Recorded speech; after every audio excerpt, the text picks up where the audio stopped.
Itu logikanya seperti itu ya. Nih, dia cara kerjanya seperti ini. Udah ladil ini. Ya. Selanjutnya ada camshaft.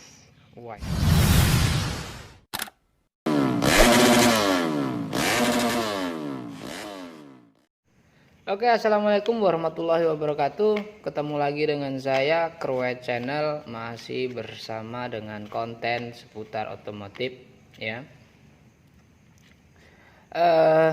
Di video kali ini kita akan melanjutkan video yang sebelumnya mengenai head cylinder ya, dimana video kemarin kita baru membahas masalah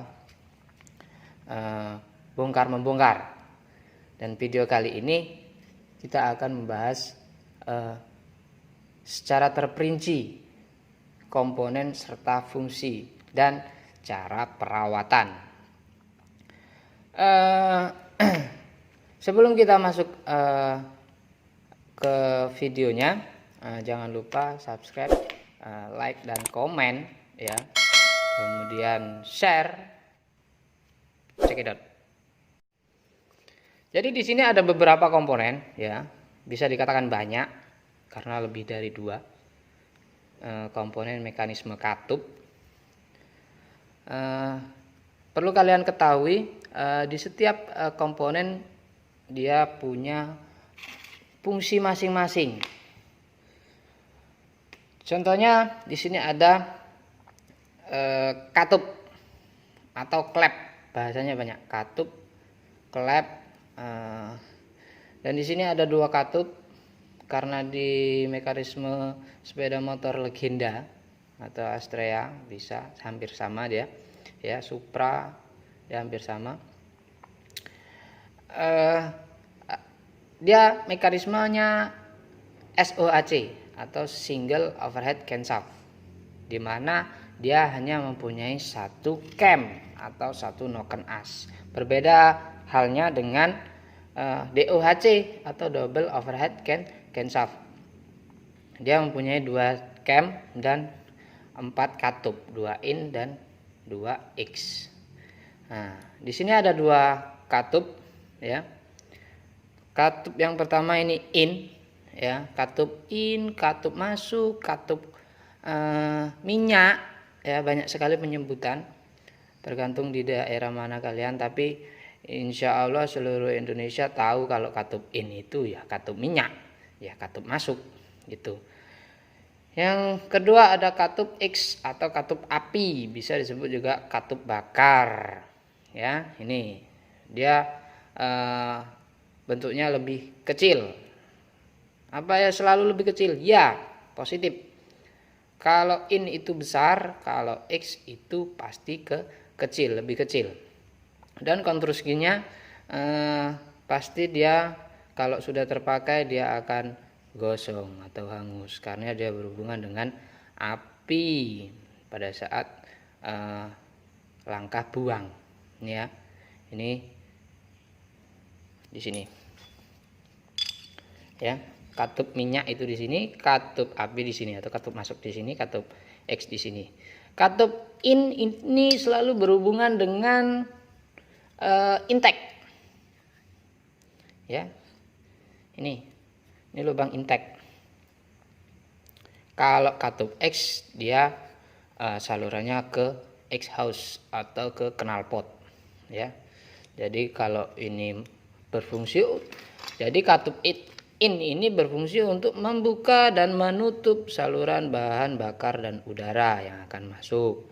Kemudian kalau katup X berfungsi untuk membuka dan menutup saluran gas buang atau gas sisa pada langkah akhir siklus, yaitu langkah buang.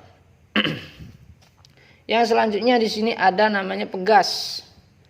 Loh kok double Mas? Nah, iya, ada yang double, ada yang single. Kalau konstruksi untuk sepeda motor ini dia double ya. Terus cara pemasangannya juga hati-hati, jangan sampai terbalik karena konstruksi pegasnya ini kalau kasat mata hampir nggak kelihatan ya. Nih orang zoom, nah Nih, kalian lihat ulirnya nih. Ulirnya nih. Dia renggang, rapat-rapat. Kalau yang seperti ini, yang rapat ini di bagian bawah, jangan terbalik seperti ini, ya. Jadi seperti ini pemasangannya nanti. Oke, saya rasa sudah cukup. Fungsi dari pegas ini untuk mengembalikan posisi semula, posisi katup, dan sebagai daya rapat katup. Karena kalau katupnya bocor, itu tidak bisa melakukan siklus kompresi dan usaha, atau bahkan motor tidak bisa mau hidup, ya. Di atas ini ada penahan pegas, ya, penahan pegas nih, dilengkapi dengan pengunci, istilahnya seperti sepi, ya. Tapi kalau di dunia perbengkelan ini disebut dengan kuku macan. Tidak tahu kalau yang lain, ya, disebut apa kuku kucing, apa kuku ketek, gak roh. Ya, yang jelas ini berfungsi untuk mengunci batang katup sehingga tidak lari kemana-mana. Nih, kalau dia sudah masuk seperti ini, saya urung lebu. Aduh. Itu angel guys. Jadi itu tadi ya fungsinya ya. Dia masuk sini dan mengunci supaya bekas atau batang katup ini tidak loncat. Selanjutnya ada rocker arm, pelatuk, ya, atau piano. Banyak sekali jenis-jenis atau nama-namanya. Loh, Mas, yang satu kok dimasukin asnya, yang satu enggak? Kita flashback. Ada di video sebelumnya kenapa saya masukkan dan kenapa yang satunya.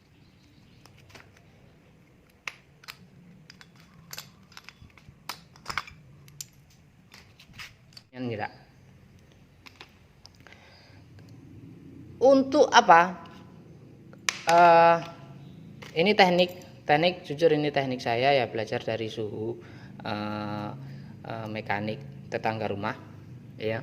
Supaya apa? Supaya untuk meniteni ya, menengeri atau menandai bahwasanya ini rocker arm atau pelatuk si X tadi, ya, supaya tidak tertukar. Karena kalau rocker arm atau pelatuk ini sudah lama terpakai, dia tingkat keausannya sudah berbeda nih di sini. Jadi kalau sampai tertukar, nanti setelan motornya juga berbeda. Yang sering kali aus di sini, ini yang kerjanya ekstra. Ini bersenggolan terus, atau bersenggolan dengan ini, ya, bersentuhan dengan ini, lip atau tonjolan pada bagian camshaft atau noken as, ya. Kalau sudah aus gimana? Ya buka tutupnya ndak maksimal toh Mas. Nih, ya. Harusnya buka full jadi 7/5. Jadi bahan bakar yang masuk harusnya 100, itu cuma 7/5 apa 75%. Itu logikanya seperti itu, ya. Nih, dia cara kerjanya seperti ini. Udah ladil ini. Ya. Selanjutnya ada camshaft. Wah, itu kalau bahasa tekniknya kalau di buku itu ya, camshaft. Kalau kamu beli di bengkel-bengkel pinggir jalan, Mas, beli camshaft, insya Allah banyak yang tidak tahu. Tapi kalau kamu nanya, kalau kamu belinya tuh noken as, nah, banyak yang tahu kalau noken as. Cam ini berfungsi untuk membuka atau menggerakkan katup in dan katup X untuk membuka dan menutup, ya, dibantu oleh pelatuk tadi. Nih, di sini. Nah, di sini baru katup. Nah, jadi kalau dia melewati tonjolan, artinya dia menekan katupnya sehingga katup bisa membuka atau turun. Gitu. Setelah melewati tonjolan dia akan turun lagi dan menutup si katupnya. Loh, iki apa Mas kok kaya moto kaca iki? Kok kaya kacamata? Nah, ini disebut dengan kacamata atau plat stopper. Mas, saya kemarin buka motor jenis lain kok nggak ada ya. Ini jenis-jenisan. Ada di sepeda motor yang nggak ada ini. Fungsinya untuk supaya jalannya noken as itu tidak melandang-melandang. Nah, ini ya. Apa meneh? Oh, ini gear atau sprocket rantai timing ya, berfungsi untuk menggerakkan. Jadi gerakannya camshaft ini digerakkan oleh poros engkol ya, yang disambung atau yang digerakkan menggunakan rantai ya, menggunakan rantai. Kalau jenis motor lama dulu dia menggunakan batang yang disebut dengan pushrod ya, tapi sekarang udah banyak nggak digunakan karena kurang efisien dan menimbulkan suara berisik yang keras ya. Nih, ini dilengkapi dengan bearing.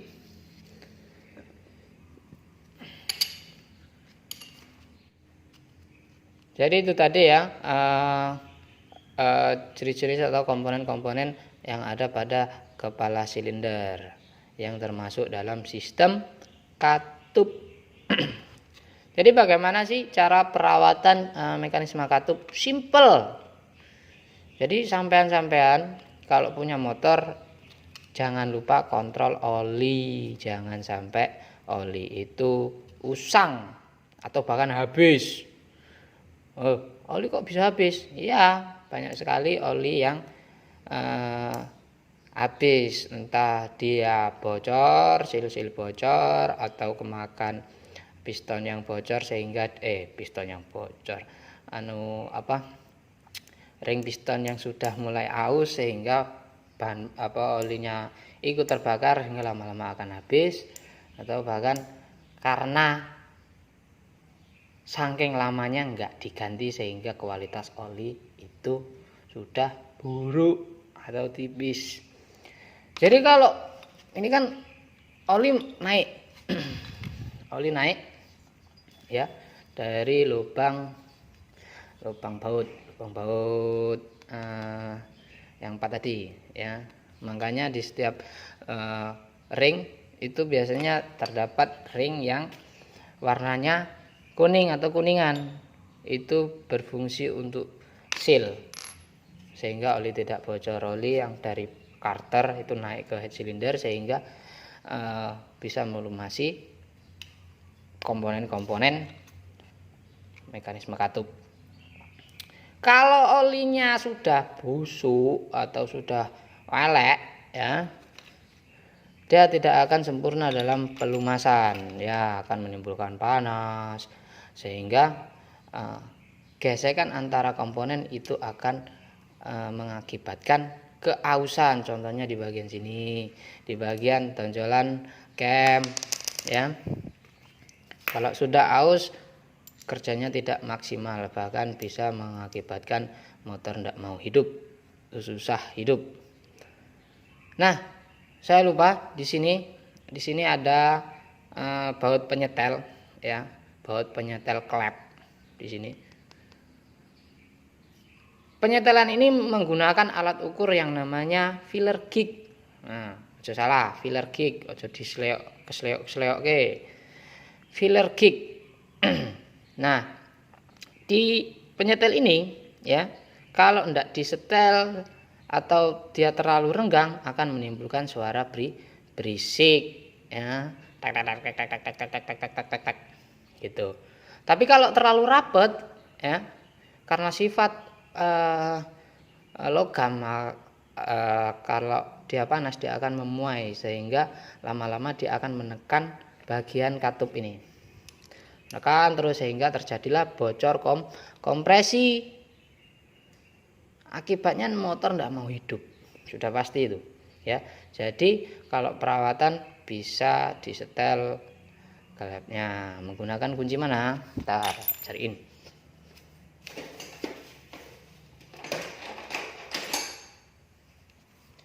Nih, ini kuncinya ya. Ini anggap aja kunci 8. Nah, masukin, kendorin, buka. Nanti kita buat video cara buat nyetel klep ya. Mungkin itu saja videonya ya. Jika masih ada kurang atau salah kata dalam penyampaian, saya mohon maaf. Langsung saja komen di bagian bawah ya, komen yang positif. Bagi saya kalau komen negatif itu untuk membangun saya ya. Jangan lupa subscribe, komen, dan like, serta jangan lupa di share. Wassalamualaikum warahmatullahi wabarakatuh.